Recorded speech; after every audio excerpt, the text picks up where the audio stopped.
kita pada pagi hari ini. Sebelumnya kami perkenalkan, kami dari kelompok 1 yang saya sendiri yaitu Resti Handayani dan rekan saya Nisa Tiaksani. Saya Alan Mas Numerik. Saya Rahmat Prasongko. Saya Vera Sendiri. Jadi di sini kami akan mempresentasikan studi kasus kami tentang masalah ekonomi publik di bidang kesehatan. Untuk yang pertama itu adalah latar belakang. Sektor kesehatan merupakan salah satu pilar yang paling penting dalam kehidupan di masyarakat, dengan dampak yang paling besar untuk kehidupan dan produktivitas suatu negara. Di Indonesia itu sendiri, akses terhadap layanan kesehatan terbagi menjadi dua kelompok besar, yaitu mereka yang tergabung di kelompok BPJS dan mereka yang tidak tergabung atau bisa disebut dengan non-BPJS. BPJS Kesehatan ini sebagai program pemerintah yang bertujuan untuk memberikan akses layanan kesehatan yang terjangkau bagi seluruh lapisan masyarakat, terutama untuk mereka yang rentan atau kurang mampu secara ekonomi. Meskipun demikian, kualitas dari sistem ini tidak terlepas dari berbagai permasalahan, baik dari segi kualitas pelayanan maupun keberlanjutan pembiayaan. Pelayanan kesehatan merupakan faktor yang paling penting dalam peningkatan derajat kesehatan di seluruh dunia, karena setiap orang itu mempunyai hak atau kesempatan dalam memperoleh pelayanan yang bermutu. Untuk program BPJS ini telah tersebar di seluruh rumah sakit yang ada di Indonesia. Salah satunya yaitu Rumah Sakit Umum Daerah M. Yunus, Kota Bengkulu. Rumah sakit ini memberikan pelayanan dua kelompok pasien tersebut ini, menjadi salah satu tempat mencerminkan perbedaan akses dan kualitas pelayanan antara pasien BPJS dan non-BPJS. Persoalan ini muncul pertanyaan mengenai keberlanjutan sistem pelayanan kesehatan di tingkat rumah sakit, yaitu adanya perbedaan tarif, pembiayaan, serta sumber daya yang tersedia dapat mempengaruhi kualitas pelayanan dan efisiensi operasional rumah sakit tersebut. Selanjutnya, saya akan membahas tentang rumusan masalah dari studi kasus kami, yaitu pertama adalah bagaimana sih peran pemerintah ini dalam meningkatkan kualitas layanan BPJS dan non-BPJS. Yang kedua, apa saja kelemahan pemerintah untuk mengatasi masalah ini. Yang ketiga, ada apa saja kekuatan pemerintah untuk mengatasi ini. Dan yang keempat, ada solusi yang dapat diterapkan untuk mengatasi perbedaan perlakuan antara pasien BPJS dan non-BPJS. Dan yang terakhir, ada apa saja sih persyaratan yang harus dipenuhi agar solusi yang ditawarkan dapat berhasil. Materi selanjutnya akan disampaikan oleh Anissa. Kepada Anissa, saya persilakan. Saya akan membahas tentang pembahasan yaitu peran pemerintah dalam meningkatkan kualitas layanan BPJS dan non-BPJS. Yang pertama itu ada biaya layanan kesehatan. Pemerintah berperan dalam meningkatkan kualitas layanan BPJS dan non-BPJS melalui subsidi, efisiensi anggaran serta dampaknya terhadap kesejahteraan masyarakat. Pada BPJS menggunakan skema yang menentukan biaya pengobatan berdasarkan diagnosis pasien, sedangkan non-BPJS harus membayar sesuai tarif layanan rumah sakit. Tanpa BPJS, masyarakat miskin beresiko kesulitan mengakses layanan kesehatan. Yang kedua itu ada subsidi pemerintah dalam sistem BPJS. Pemerintah memberikan subsidi sebesar 46 triliun untuk membantu sekitar 96 juta peserta PBI. Namun subsidi ini masih menghadapi tantangan besar, salah satunya adalah defisit BPJS. Yang ketiga itu ada efisiensi anggaran dan tantangan keuangan. Defisit BPJS ini disebabkan oleh beberapa faktor, diantaranya rendahnya iuran peserta dibandingkan beban klaim. Yang kedua itu ada kecurangan dalam pengajuan klaim serta kurangnya kontrol terhadap biaya layanan kesehatan. Kemudian itu ada dampak terhadap kesejahteraan masyarakat. Pada dampak ini ada dampak positif dan dampak negatifnya. Untuk dampak positif, BPJS terkait dari peningkatan kesejahteraan masyarakat dengan mengurangi resiko kemiskinan akibat biaya kesehatan yang tinggi. Namun ada juga dampak negatifnya seperti antrian panjang, sistem rujukan yang berbelit, keterbatasan obat dan fasilitas, serta perlakuan perbedaan antara pasien BPJS dan non-BPJS.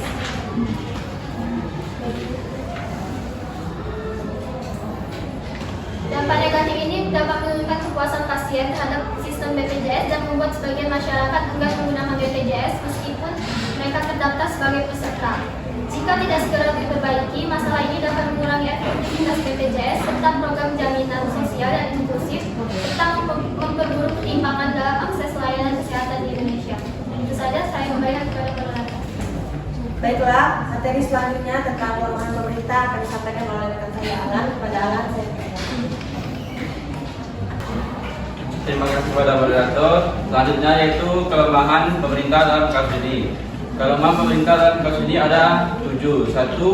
Kurangnya pengawasan terhadap kualitas pelayanan. Pemerintah belum mampu mengawasi secara optimal kualitas pelayanan di fasilitas kesehatan yang bekerja sama dengan BPJS. Banyak pasien BPJS mengeluhkan antrian panjang, keterbatasan obat, serta perbedaan perlakuan dibandingkan pasien non BPJS. Akibatnya, praktik diskriminatif terhadap pasien BPJS masih sering terjadi tanpa sanksi yang jelas. 2. Defisit anggaran dan ketidakseimbangan keuangan BPJS. BPJS terus mengalami defisit karena iuran peserta tidak sebanding dengan beban klaim. Pada 2019, defisit BPJS mencapai 15 triliun BPJS Kesehatan 2020. Pemerintah belum menemukan skema pembiayaan yang efektif untuk memastikan keberlanjutan BPJS, terutama untuk kelompok penerima bantuan iuran PBI yang iurannya ditanggung negara, tetapi seringkali tidak cukup untuk menutupi biaya layanan kesehatan mereka. 3. Sistem rujukan yang berbelit dan tidak efisien. Salah satu kelemahan utama dalam sistem BPJS adalah prosedur rujukan yang panjang dan kompleks yang sering menyulitkan pasien. Banyak pasien yang harus berpindah dari puskesmas ke rumah sakit rujukan hanya untuk mendapatkan layanan yang tertentu, menyebabkan keselamatan dan penanganan penyakit. Pemerintah belum berhasil menyederhanakan sistem ini agar lebih cepat dan efisien. 4. Administrasi yang lambat dan tidak terintegrasi. Sistem administrasi BPJS di banyak rumah sakit masih manual dan belum sepenuhnya terintegrasi secara digital, yang menyebabkan antrian panjang dan keterlambatan pelayanan. 5. Minimnya insentif bagi tenaga medis. Banyak tenaga medis mengeluhkan bahwa tarif yang diberikan BPJS melalui skema INA CBGS masih terlalu rendah dibandingkan biaya operasional di rumah sakit. Hal ini membuat sebagian dokter dan perawat kurang termotivasi untuk melayani pasien BPJS dengan optimal. 6. Ketimpangan fasilitas kesehatan antara daerah dan kota besar. Pelayanan BPJS di kota-kota besar lebih baik dibandingkan daerah terpencil yang sering kekurangan tenaga medis dan fasilitas kesehatan. Banyak pasien di daerah harus melakukan perjalanan jauh hanya untuk mendapatkan layanan rujukan karena keterbatasan rumah sakit yang menerima pasien BPJS. 7. Kurangnya sosialisasi hak dan kewajiban peserta BPJS. Masih banyak masyarakat yang belum memahami hak dan kewajiban mereka sebagai peserta BPJS, termasuk prosedur klaim, batasan layanan yang ditanggung, serta cara mendapatkan rujukan yang benar. Kurangnya sosialisasi ini menyebabkan banyak peserta BPJS merasa kecewa menganggap BPJS tidak memberikan layanan yang seharusnya mereka dapatkan. Selanjutnya saya kembali ke moderator. Terima kasih kepada Alan. Selanjutnya materi kekuatan pemerintah akan disampaikan oleh rekan saya Rahmat. Kepada Rahmat, saya persilakan. Terima kasih kepada moderator. Selanjutnya terdapat 7 poin kekuatan pemerintah dalam kasus yang kami bahas. Pertama yaitu 1. Dukungan regulasi yang kuat dan perlindungan hukum. Pemerintah punya aturan hukum yang kuat untuk menjalankan BPJS, jadi semua warga dijamin mendapatkan layanan kesehatan dari negara. Aturan ini juga dasar agar sistem BPJS bisa terus diperbaiki supaya lebih baik ke depannya. Yang kedua yaitu subsidi pemerintah untuk peserta penerima bantuan iuran atau PBI. Penerima bantuan pembayaran iuran BPJS bagi masyarakat kurang mampu melalui skema penerima bantuan iuran PBI. Pada tahun 2023, pemerintah mengalokasikan dana sebesar 46 triliun untuk membantu 96 juta peserta PBI, menunjukkan bahwa pemerintah setuju ingin semua orang bisa mengakses layanan kesehatan.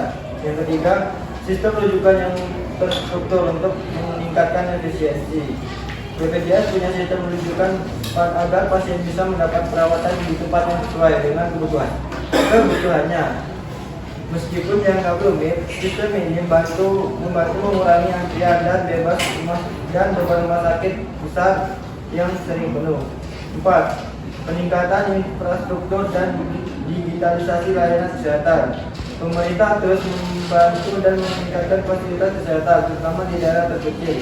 Lewat dana alokasi khusus atau DAK, BPJS juga mulai menggunakan teknologi digital seperti mobile BKN agar pelayanan lebih cepat dan antrian di rumah sakit berkurang. 5. Skema pembayaran kinerja BPJS yang mengontrol biaya kesehatan. Pemerintah memakai sistem pembayaran kinerja BPJS atau Indonesian Cash Based Group yang menentukan tarif tetap untuk setiap jenis penyakit. Ini mencegah rumah sakit mengeluarkan biaya yang tidak perlu dan memastikan penggunaan dana BPJS lebih efisien. Yang keenam yaitu dukungan dari pemerintah dan dari daerah. Selain pemerintah pusat, banyak pemerintah daerah juga ikut membantu dengan menambah anggaran untuk pelayanan BPJS, terutama untuk memastikan rumah sakit daerah siap menerima pasien BPJS. Dan yang terakhir yaitu evaluasi dan perbaikan kebijakan secara berkala. Pemerintah selalu mengevaluasi dan memperbaiki kebijakan BPJS, termasuk soal tarif iuran dan layanan yang ditanggung. Misalnya pada tahun 2022, pemerintah menyesuaikan iuran BPJS agar sesuai dengan kondisi ekonomi dan kebutuhan layanan kesehatan nasional. Juga saya sampaikan kepada moderator. Terima kasih kepada Rahmat. Materi selanjutnya yaitu kondisi dan syarat keberhasilan akan disampaikan oleh rekan saya Vera. Kepada Vera saya persilahkan. Baik, terima kasih moderator. Selanjutnya solusi yang ditawarkan di praktik sendiri. Yang pertama yaitu peningkatan kualitas SDM kesehatan. Tenaga dan kesehatan ini perlu mengikuti pelatihan secara rutin agar bisa memberikan pelayanan yang lebih baik dan adil kepada semua pasien. Yang kedua yaitu penyederhanaan prosedur administrasi.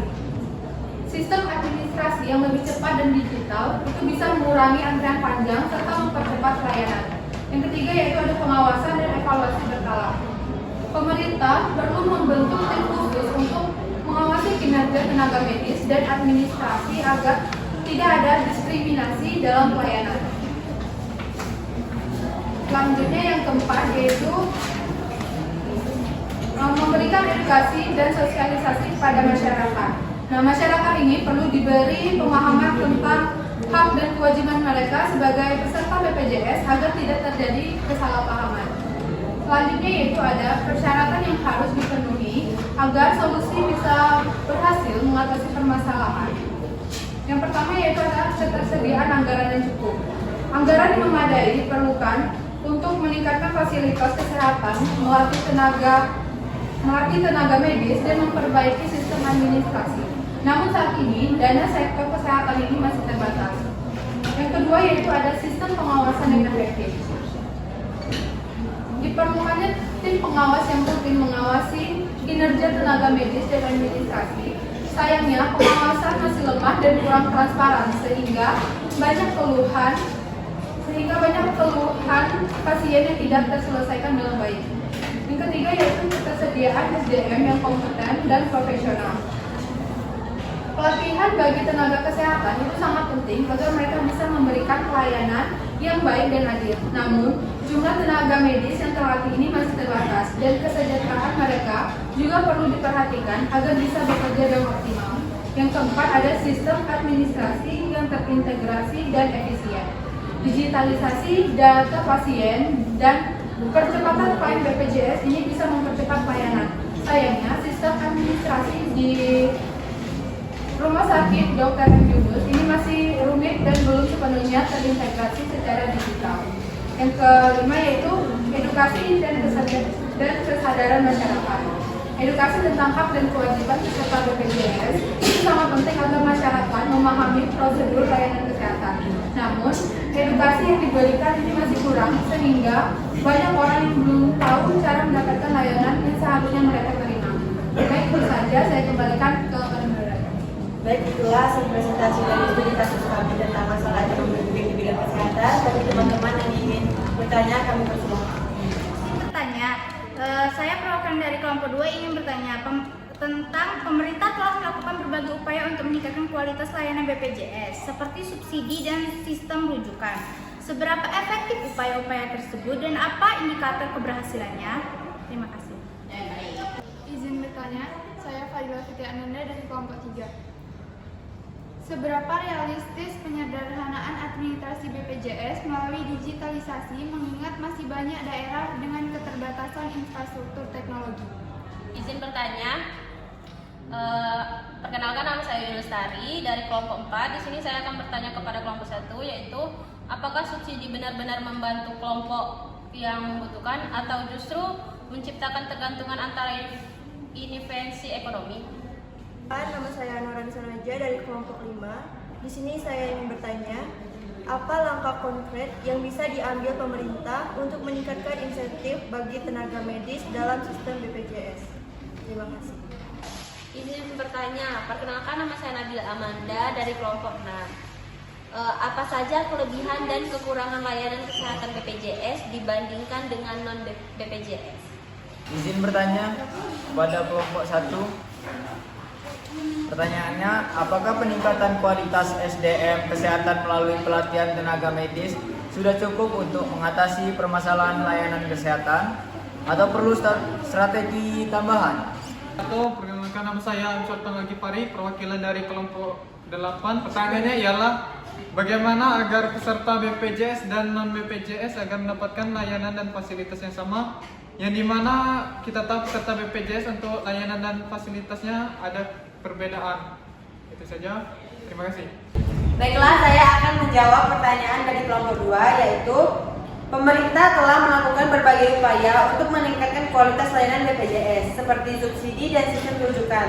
Seberapa efektif upaya-upaya tersebut dan apa indikator keberhasilannya? Untuk seberapa efektifnya layanan BPJS ini cukup efektif dalam memperluas akses layanan kesehatan. Namun masih ada tantangan dalam kualitas pelayanan, yaitu waktu tunggu dan keberlanjutan keuangan BPJS. Untuk indikator keberhasilannya itu ada 1, kepuasan peserta, yang dimana seberapa puas masyarakat terhadap pelayanan BPJS. Yang kedua, waktu tunggu layanan, yaitu pengurangan antrean pasien BPJS di fasilitas kesehatan. Yang ketiga, ada stabilitas keuangan BPJS, yaitu kemampuan BPJS membayar klaim tepat waktu tanpa defisit yang besar. Yang keempat, ada akses fasilitas kesehatan, yaitu jumlah rumah sakit dan klinik yang bekerjasama dengan BPJS. Dan yang terakhir, yaitu kualitas pelayanan medis, evaluasi terhadap tenaga medis, obat-obatan, dan efektivitas sistem rujukan. Jika indikator-indikator ini membaik, maka upaya pemerintah dapat dikatakan efektif. Baiklah, untuk kelompok 2, apakah jawaban dari kelompok kami dapat diterima? Bisa. Terima kasih. Selanjutnya pertanyaan yang kedua akan dijawab oleh rekan saya. Kepada Anissa, saya persilakan. Baik, saya akan menjawab pertanyaan dari kelompok 3. Pertanyaannya, seberapa realistis penyederhanaan administrasi BPJS melalui digitalisasi mengingat masih banyak daerah dengan keterbatasan infrastruktur teknologi? Penyederhanaan administrasi BPJS melalui digitalisasi adalah langkah yang realistis, tetapi tantangannya besar, terutama di daerah dengan keterbatasan infrastruktur teknologi. Untuk mengatasi hal ini, diperlukan solusi seperti peningkatan akses internet di daerah terpencil, penggunaan teknologi berbasis offline yang bisa sinkronasi saat terhubung ke jaringan, serta penyediaan layanan hybrid yang menggabungkan sistem digital dengan layanan manual bagi wilayah yang belum sepenuhnya siap. Dengan strategi dan dukungan infrastruktur, digitalisasi tetap bisa diterapkan secara efektif. Saya kembalikan kepada Nanda. Baiklah, inilah jawaban dari kelompok kami untuk pertanyaan dari kelompok 3. Apakah bisa diterima? Bisa. Selanjutnya pertanyaan dari kelompok 4 akan dijawab oleh rekan saya, yaitu Alan. Pada Alan, saya persilakan. Baiklah, saya akan menjawab pertanyaan dari kelompok 4. Pertanyaannya, mengapa dalam beberapa kasus pasien BPJS harus antri lebih lama dibandingkan pasien umum? Apa yang menyebabkan ini bisa terjadi? Jawabannya yaitu pasien BPJS sering antri lebih lama karena 1. Sistem rujukan berjenjang yang memperpanjang proses. 2. Kuota layanan harian yang membatasi jumlah pasien BPJS. 3. Tarif BPJS lebih rendah sehingga rumah sakit cenderung memprioritaskan pasien umum. 4. Proses administrasi BPJS lebih panjang dibanding pasien umum. 5. Jumlah pasien BPJS lebih banyak sementara kapasitas rumah sakit terbatas. Saya kepada moderator. Baiklah, itulah jawaban dari kelompok kami. Untuk pertanyaan dari kelompok 4, apakah bisa diterima? Bisa. Selanjutnya pertanyaan kelompok 5 akan dijawab oleh Rahmat. Pada Rahmat, saya persilakan. Baiklah, saya akan menjawab pertanyaan dari kelompok 5. Pertanyaannya yaitu, apakah peningkatan kualitas SDM kesehatan melalui pelatihan tenaga medis sudah cukup untuk mengatasi permasalahan layanan kesehatan atau perlu strategi tambahan? Jawabannya yaitu pemerintah bisa mengambil langkah-langkah untuk meningkatkan insentif tenaga medis dalam sistem BPJS. Yang pertama yaitu menaikkan tarif jasa medis BPJS agar sesuai dengan beban kerja dan biaya operasional. Yang kedua, mempercepat proses klaim dan pembayaran untuk menghindari perlambatan honor tenaga medis. Yang ketiga, memberikan insentif berbasis kinerja agar tenaga medis lebih termotivasi meningkatkan layanan. Yang keempat, menambah insentif bagi tenaga medis di daerah terpencil, termasuk tunjangan dan fasilitas tambahan. Yang kelima, meningkatkan anggaran BPJS agar insentif tenaga medis bisa lebih baik dan sistem tetap berkelanjutan. Dan yang terakhir yaitu meningkatkan perlindungan tenaga medis dari segi hukum, jaminan kesehatan dan lingkungan kerja. Saya kembalikan kepada moderator. Baiklah, itulah jawaban dari kelompok kami untuk pertanyaan dari kelompok 5. Apakah bisa diterima? Bisa. Selanjutnya pertanyaan kelompok 6 akan dijawab oleh rekan saya Vera. Pada Vera, saya persilakan. Baiklah, saya akan menjawab pertanyaan dari kelompok 6. Pertanyaannya yaitu, apa saja kelebihan dan kekurangan layanan kesehatan BPJS dibandingkan dengan non-BPJS? Kelebihan BPJS dibandingkan dengan non-BPJS yaitu yang pertama, biayanya lebih murah. Yang kedua, cakupannya luas. Yang ketiga, menjaga kesehatan semua warga. Dan yang keempat, menanggung penyakit yang sudah ada. Selanjutnya itu kekurangan BPJS dibandingkan non-BPJS. Yang pertama, anggarannya lama. Yang kedua, fasilitasnya terbatas. Yang ketiga, administrasinya rumit. Dan yang keempat itu pelayanannya bisa lebih lambat. Baik, itu saja. Saya kembalikan ke moderator. Baik, itulah jawaban dari kelompok kami untuk pertanyaan dari kelompok 6. Selanjutnya, pertanyaan dari kelompok 7 akan dijawab oleh rekan saya Anissa. Kepada Anissa, saya persilakan. Baik, saya akan menjawab pertanyaan dari kelompok 7. Pertanyaannya, apakah peningkatan kualitas SDM kesehatan melalui pelatihan tenaga medis sudah cukup untuk mengatasi permasalahan layanan kesehatan atau perlu strategi tambahan?